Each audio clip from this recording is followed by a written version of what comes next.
According to an article which came in the Plain Truth magazine, which was repeated in the Reader's Digest Almanac Yearbook 1984, it gave the statistics of the increase in the major world religions in a span of 50 years, from 1934 to 1984.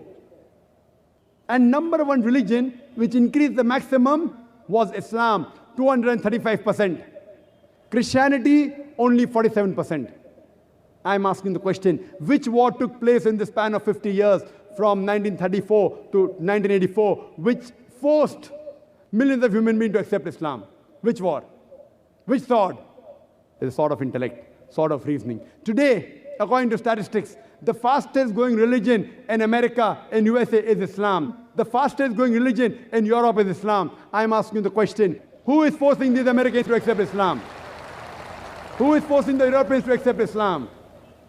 And when the media says that Islam is subjugating the woman, do you know, out of those people who are accepting Islam in the world, about 2/3, more than 65%, they are women. More than 65% who are accepting Islam in America, they are women. More than 65% who are accepting Islam in Europe, they are women.